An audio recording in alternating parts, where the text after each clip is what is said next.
Bismillahirrahmanirrahim. Assalamualaikum warahmatullahi wabarakatuh. Waalaikumsalam. Sahabat-sahabat Newham atau pencari-pencari Tuhan, pencari kebenaran. Kita bersua kembali di podcast Ayat-Ayat Bicara yang insya Allah akan mengungkap misteri rahasia ayat-ayat perumpamaan atau dalam Al-Quran disebut sebagai ayat-ayat mutasyabihat. Di sisi kiri saya sudah hadir narasumber tetap kita, Bapak Ustaz Amir. Assalamualaikum Ustaz. Waalaikumsalam warahmatullahi wabarakatuh. Iya. Ini ada beberapa cerita-cerita di luar ini Ustaz. Mungkin ini berdasarkan karena pernah dikutip dari salah satu edisi atau edisi kapan itu kita singgung tentang ayat yang keji dan mungkar. Itu syarat adalah mencegah dari perbuatan tanha 'anil fahsya'i wal munkar. Ya, Barangkali dari situ. Sesungguhnya salat itu mencegah perbuatan keji dan munkar. Ya. Nah itu pertanyaan mereka itu sebenarnya karena terlintas di pikiran mereka bahwa keji jelas. Keji itu kan istilahnya perbuatan-perbuatan yang buruk. Nah, mereka menganggap bahwa mungkar itu juga adalah perbuatan-perbuatan buruk. Tapi pada dasarnya waktu didengar itu kan ternyata bahwa mungkar itu adalah perbuatan baik, tapi diingkari. Seperti itu ya. Bagaimana Ustaz? Silakan. Ya, jadi pernah ada penjelasan Ustaz di YouTube yang mungkin sudah teman-teman Minha sudah pernah dengar untuk membedakan antara perbuatan keji dan perbuatan mungkar. Disebutkan di situ dijelaskan bahwa perbuatan keji itu merugikan orang lain, sedangkan perbuatan mungkar hanya merugikan diri sendiri. Jadi dua-duanya dikatakan perbuatan buruk. Jadi di sini mungkin perlu kita perbaiki, kita perlu koreksi bahwa yang disebutkan sebagai perbuatan keji itu adalah semua perbuatan buruk, baik itu merugikan diri sendiri maupun merugikan orang lain, bahkan merugikan alam sekitar. Itu perbuatan keji. Sedangkan perbuatan mungkar itu didasari oleh keingkaran kepada Tuhan. Keingkaran apa yang kita ingkari adalah pernah kita berjanji sebelumnya, sebelum kita diturunkan ke dunia ini pernah berjanji bahwa kita adalah hamba dan kita akan mengakui Rabb kita Allah itu sebagai Tuhan. Yang kita istilahkan itu adalah alastu bi rabbikum qalu bala syahidna, apakah aku ini Tuhanmu?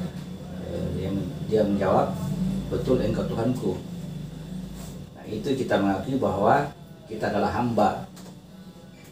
Nah, setelah diturunkan ke dunia, di situ justru kita mengingkari janji itu.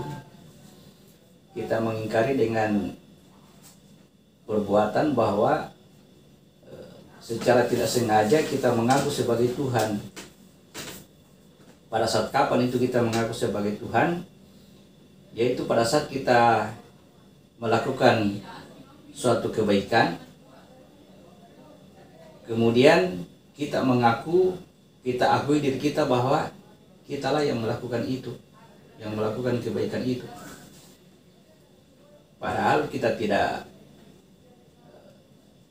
berdebat dalam hal ini bahwa semua perbuatan baik itu adalah perbuatannya Allah, sebagaimana yang pernah dijelaskan bahwa ketika manusia hendak dijadikan khalifah di muka bumi, sempat terjadi pembicaraan antara Allah dengan malaikat. Ya, di situ kalau kita kritik, kita akan bertanya kenapa mesti ada pembicaraan dengan malaikat? Kenapa tidak langsung saja Allah menjadikan khalifah di muka bumi itu sebagai hak prerogatifnya, tidak perlu ada Betul, betul. semacam izin ya, Ya, izin. dia minta perizinan kepada malaikat. Lalu sebenarnya dia ingin menyampaikan kepada kita bahwa seluruh sifat-sifat baiknya Allah itu sudah diberikan kepada malaikat. Sifat buruknya itu diberikan kepada makhluk yang ada di bawahnya malaikat. Jadi terjadinya pembicaraan dengan malaikat ini menunjukkan bahwa akan ada makhluk di bawahnya malaikat ya, yang pasti akan berbuat buruk, pasti akan melakukan keburukan, melakukan perbuatan keji ya. Namun ternyata setelah terjadi perbuatan baik, makhluk di bawahnya malaikat ini melakukan kebaikan, disitulah malaikat bertasbih memuji Tuhan, bahkan bersujud kepada pelaku kebaikan itu. Kenapa? Karena dia melihat langsung kepada isinya ya, tanda kutip isinya, siapa yang melakukan ini, Isinya yang melakukan kebaikan. isinya melakukan kebaikan. Nah, karena malaikat sangat tahu bahwa di sana itu pasti terjadi kerusakan dan pertumpahan darah.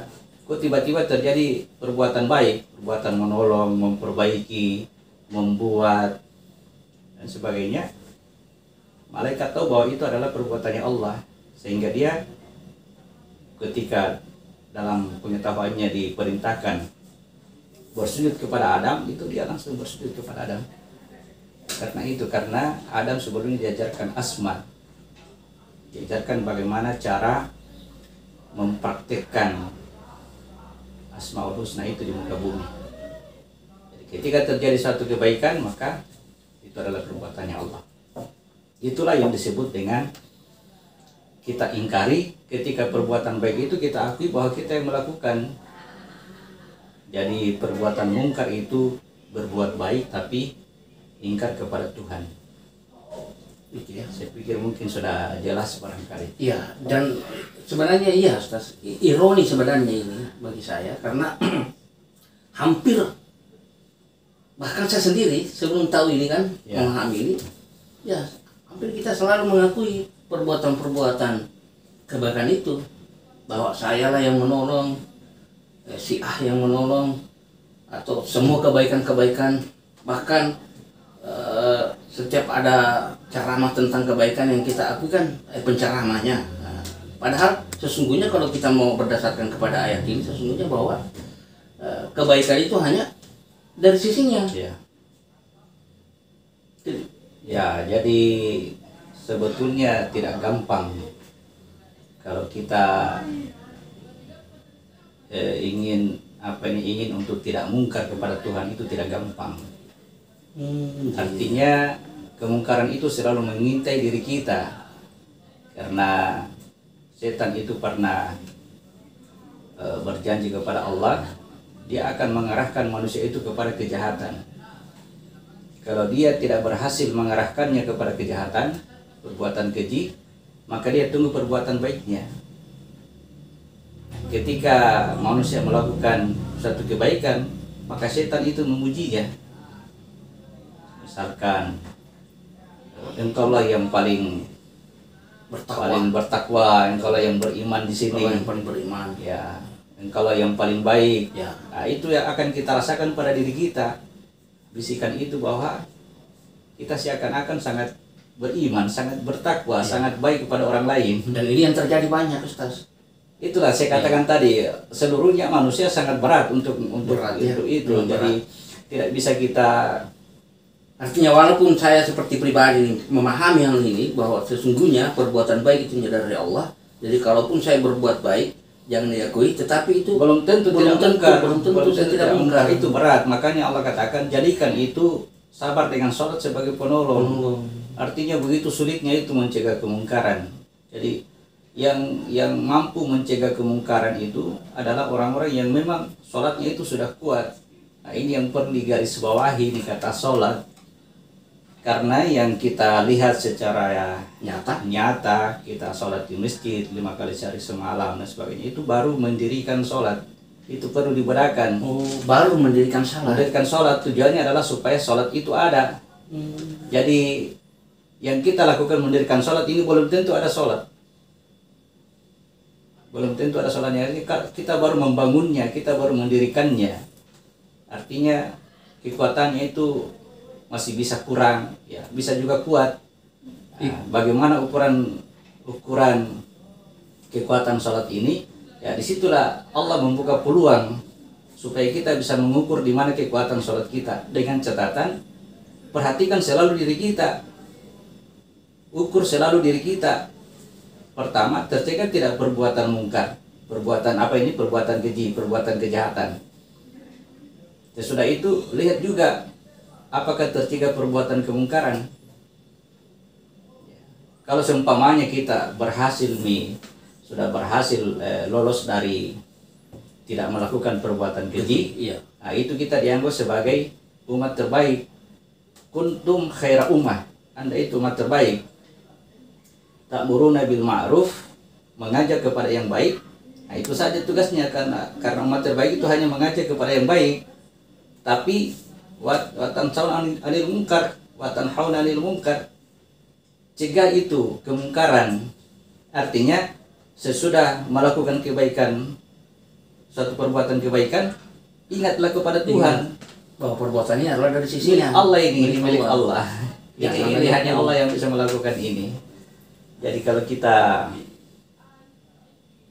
buka-buka dalam Al-Quran, misalnya kita mulai tadi dari surat Al-Ankabut surat ke-29 ayat 45, di situ dikatakan utlu ma uhiya ilaika minal kitabi wa aqimis shalah. Bacalah dari apa yang diwahyukan kepadamu dari Alkitab dan dirikan sholat. Inna sholata tanha 'anil fahsya'i wal munkar.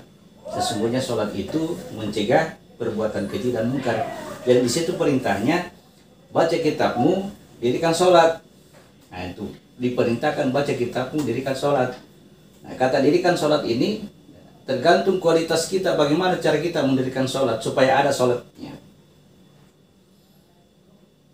Nah sholat inilah yang mencegah perbuatan keji dan mungkar, bukan mendirikan sholat itu. Mendirikan sholat masih bisa. Jadi kita sekarang kan mengejar kewajiban mendirikan sholat ini. Jadi betul lah Ustaz, anggapan sekarang ini bahwa artinya jangan heran kalau umpamanya ada orang yang sering istilahnya bertakwa kelihatan nyatanya gitu, sering ke masjid, pokoknya boleh dikata tahajud dan sebagainya, tetapi masih mungkar.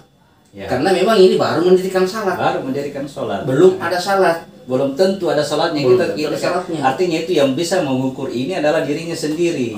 Begitu pula seumpamanya begini. Kalau kita mendengar orang yang melakukan kebaikan, kemudian dia mengaku kebaikannya, belum tentu dia ingkar kepada Tuhan.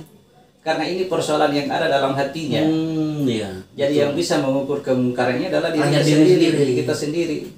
Jadi kita tidak punya kewenangan untuk menilai orang, meskipun dia berpidato di hadapan umum bahwa saya sudah melakukan ini, belum tentu dia mungkar. Karena bisa jadi dalam hatinya tidak seperti itu. Ya, bisa jadi apa yang dia lakukan itu adalah sebagai laporan pertanggungjawaban terhadap tanggung jawab yang diberikan kepada dia. Jadi kita tidak bisa mengukur itu. Yang perlu kita perhatikan ini adalah diri kita sendiri. Kita akan menyadari, kita akan mengetahui, kita akan tidak ragu-ragu bahwa saya ini masih mungkar. Ya, saya ini mungkar. Kenapa misalnya ketika apa yang saya lakukan ini ternyata tidak mendapatkan penghargaan dari orang lain, akhirnya saya sakit hati. Di situlah bentuk kemungkaran, bahwa saya sudah mengakui bahwa saya sudah melakukan sesuatu, saya sudah berbuat ini. Jadi inilah kaitannya dengan hukum riba. Barangkali perlu saya sampaikan di sini ada hukum riba, bahwa yang disebut dengan hukum riba itu adalah ketika kita memberikan diri kita ini untuk dipinjam oleh Allah, harta kita dipinjam oleh Allah, kemudian ya tentu dipinjam oleh Allah untuk melakukan suatu kebaikan, lalu kemudian kita mengharapkan pahala yang besar dari apa yang kita lakukan. Sebenarnya di situ sangat terjadi kemungkaran yang sangat besar, makanya disebut riba. Ya, disebut riba, yang dosa terkecilnya itu sama dengan berzina kepada ibu, ya, ibu kandung. Ini tanda kutip, siapa itu ibu kandung? Itu ibu kandung yang menjadikan kita itu dari gaib terlahir menjadi nyata. Sedangkan dari nyata menjadi gaib itu disebut dengan istri. Ya, dua-duanya wanita, dua-duanya pengantar. Bukan ibu kandung yang melahirkan kita yang melahirkan kita. Itu semua bahasa-bahasa kiasan, bahasa-bahasa kode. Jadi apa yang akan saya katakan di sini bahwa periksalah diri kita, ya. Kita berangkat dari tauhid yang benar, siapa itu Allah, siapa kita, ya. Makanya terjadi pembicaraan alastu birabbikum qalu bala syahidna. Perhatikan baik-baik, ya. Kita ini sebagai hamba, kita ini sebagai yang namanya hamba, budak. Ketika tuannya memerintahkan untuk melakukan suatu pekerjaan, tidak ada dalam dirinya itu harapan untuk bisa mendapatkan imbalan dari apa yang dia kerja. Kenapa? Karena dia hamba. Ya, syukur-syukur kalau diberi makan. Kalau tidak diberi makan, ya begitulah hamba. Kau akan dicambuk, kau akan dipukuli. Dan ini hampir, bahkan saya sendiri sering lakukan itu. Pokoknya kita habis melakukan kebaikan atau apa dan sebagainya kebaikan, selalu kita mengharap kan, ya. Selalu berharap supaya Allah mendapatkan pahala, ya, semoga sehat apa dan sebagainya, ya, mendapatkan pahala di akhirat. Karena sebetulnya itu yang kita harapkan itu sebenarnya sangat kecil yang kita harapkan. Pahala besar itu ketika disebutkan sebagai pahala jihad. Pahala ketika kita berhasil membunuh diri kita, itu pahala jihad. Dijamin oleh Allah akan diganti dirimu dengan dirinya. Luar biasa itu kalau itu. Artinya ketika terjadinya suatu kebaikan itu betul-betul tidak ada diri kita di dalam itu. Tidak ada satupun terbersih dalam hati kita bahwa saya melakukan ini. Tidak ada sama sekali. Ya, itu namanya bunuh diri. Itu jihad yang luar biasa. Itu dijamin pahalanya. Jadi bukan justru karena mengharap pahala itulah yang mengharap pahala itu disebut sebagai riba. Sebagai riba. Karena ya kau berbuat baik karena Allah, ya. Kan begitu. Terjadinya semua karena Allah. Coba perhatikan. Buat apa? Bergerak karena Allah, berbuat baik karena Allah, melakukan sesuatu dengan dirimu, jasadmu itu pemberiannya Allah. Jadi kau itu apa? Kau itu tidak ada apa-apanya. Betul, ya. betul. Kau tidak berdaya, kau tidak punya kekuatan, kau tidak punya sama sekali.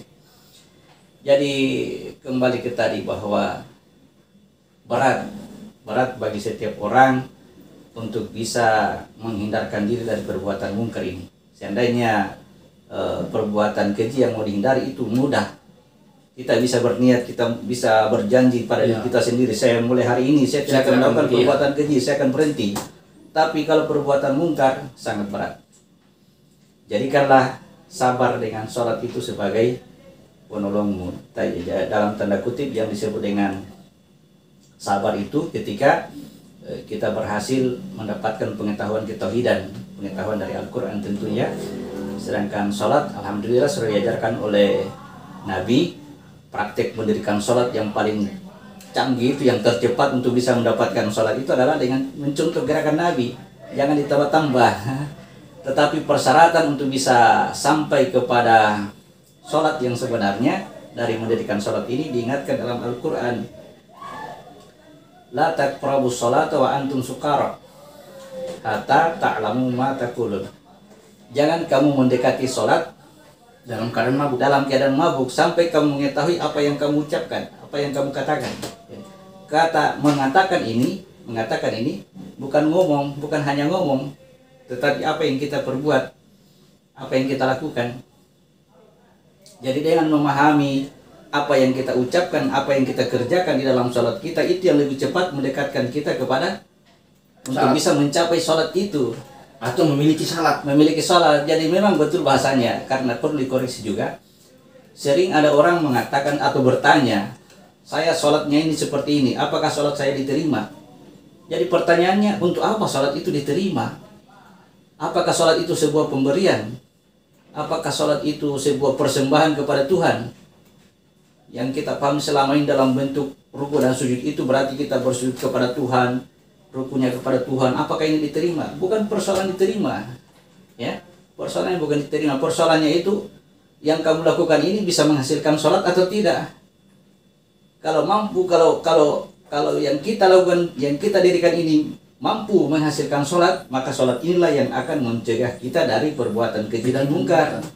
Kita akan bisa melihat keseharian kita, ya. Tercegah perbuatan keji, amanlah. Tidak pernahlah kita melakukan keburukan, ya. Mungkin tanpa kita sadari barangkali kita sering membicarakan kejelekan orang lain itu masih perbuatan keji. Kita masih menfitnah orang, perbuatan keji. Kita menggosipi orang, perbuatan keji. Kita belum terhindar mungkin dari ini. Menyakiti hati orang. Menyakiti hati orang lain. Ya. Kemudian sesudah kalau ini berhasil kita tercegah, lihat kemungkarannya. Kalau kemungkarannya masih besar, Ya. masih sakit hati dengan tidak mendapatkan pujian terhadap apa yang kita lakukan, wah periksa baik-baik. Jangan sampai mati dalam keadaan itu. Kenapa? Karena sholatmu belum ada. Yang diperiksa nanti kira itu bukan mendirikan sholat. Yang diperiksa itu sholatmu. Sholat ada atau tidak? Sholatmu. Sholat itu kalau sholatmu ada, maka seluruh amalan ibadahmu itu pasti berhasil.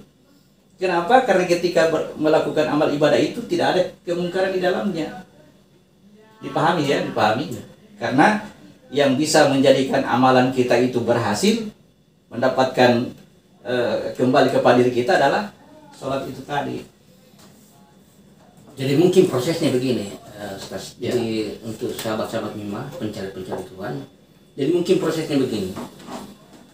Mungkin perlu dulu dipahami ayat yang mengatakan janganlah kamu salat dalam keadaan mabuk.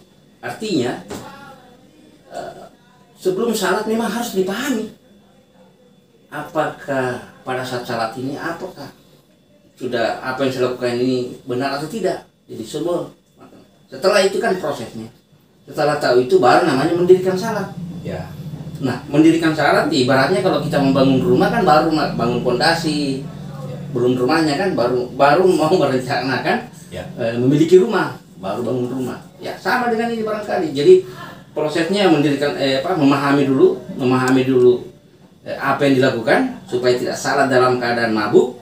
Kemudian mendirikan salat untuk menghasilkan salat atau memiliki salat. Saya paham dengan apa yang kita sampaikan, mungkin perlu dikoreksi. Ya. Jangan sampai kita berpikir bahwa nanti sudah paham baru dikerja.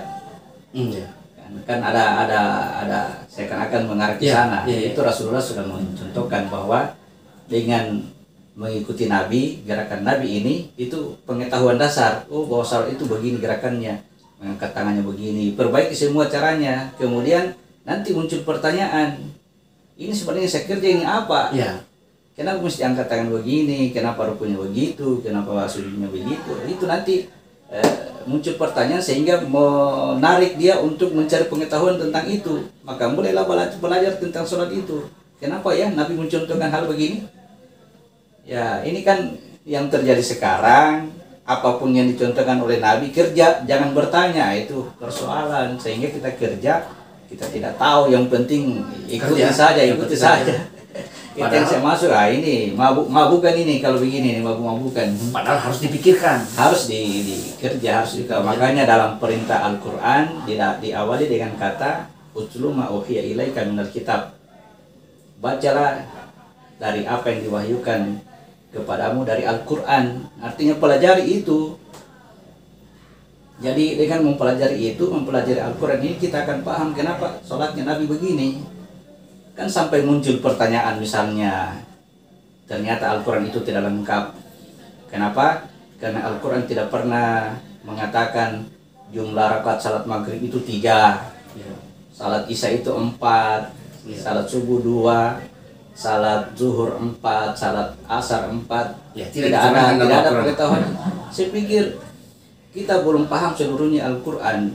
Nabi mencontohkan seperti itu karena dari dasar membaca Al-Quran. Jadi kita jangan sok mengetahui bahwa saya sudah membaca Al-Quran. Membaca barangkali cuma tulisannya, tapi kita tidak pahami bahwa apa sebenarnya ada di dalam Al-Quran. Ada dalam, jadi apa yang dilakukan oleh Nabi ini berasal dari situ, dari Al-Quran itu. Jadi dia bilang saya sudah membaca Al-Quran, saya sudah mulai dari awal sampai terakhir tidak ada mengatakan bahwa maghrib itu 3 rakaat. Nah, saya tanya, apakah Anda sudah paham? Yang sudah baca paham. Kalau Islam itu apa? Apa maksudnya? Tidak paham juga, tidak mengerti.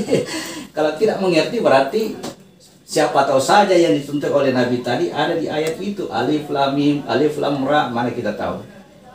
Begitu pula caranya berwudu, caranya haji dan umroh, semua praktik-praktik contoh oleh Nabi semua bersumber dari Al-Quran. Nah, demikian tentang sholat ini ketika Nabi melakukan sholat seperti itu, dengan jumlah rakaat seperti itu, dengan tata cara berwudu seperti itu, semua bersumber dari Al-Quran.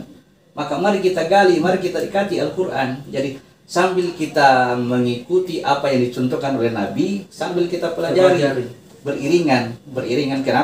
Kenapa ini mesti beriringan? Karena begini, yang kita baca dari Al-Quran itu akan menghasilkan cahaya, nur, ya. Kita akan merubah dari tulisan menjadi cahaya. Karena sebelumnya itu tulisan ini berasal dari cahaya dirubah ke tulisan. Nah, tugas kita menjadikan tulisan ini menjadi cahaya. Nah, cahaya itu nanti akan masuk ke dalam kalbu, hati kita.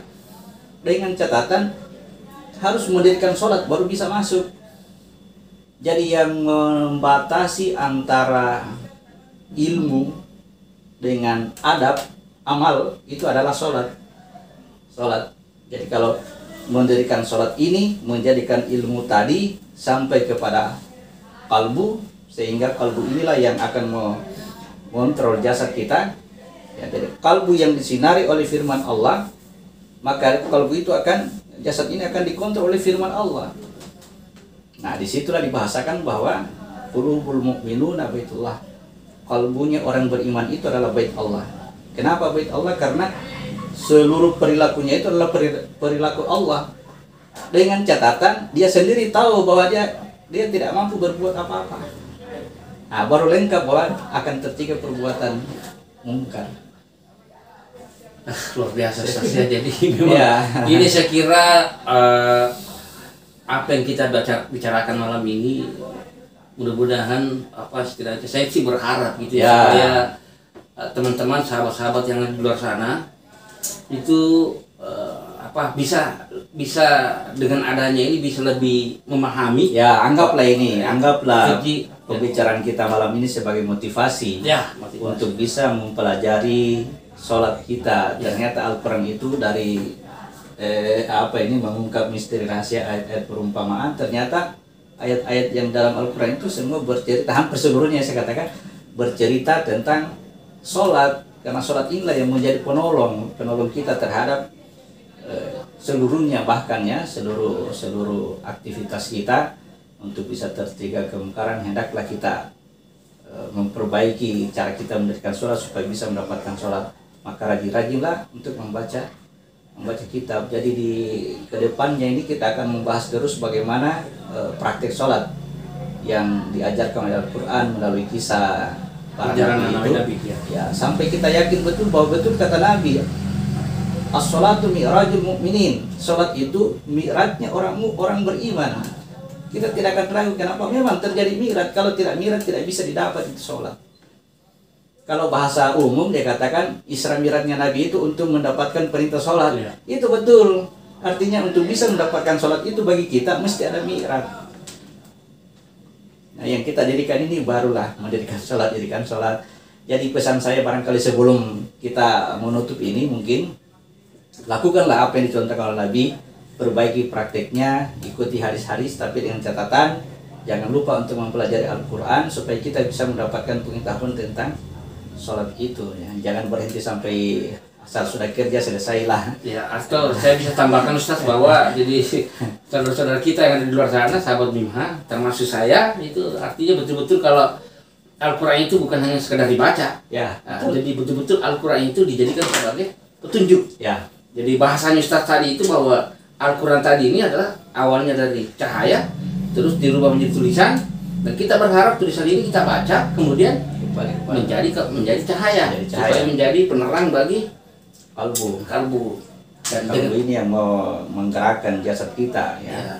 Jadi dengan kalbu bercahaya, maka baguslah seluruh perbuatannya. Insya Allah. Ya, dan dengan itu artinya semoga dengan hal itu ya kita salat tidak mabuk lagi, sehingga dengan kalau sudah tidak mabuk berarti prosesnya ya mendirikan salat bisa-bisa harapan kita itu salat ada. Ya, untuk mendapatkan tercapai untuk mendapatkan salat itu.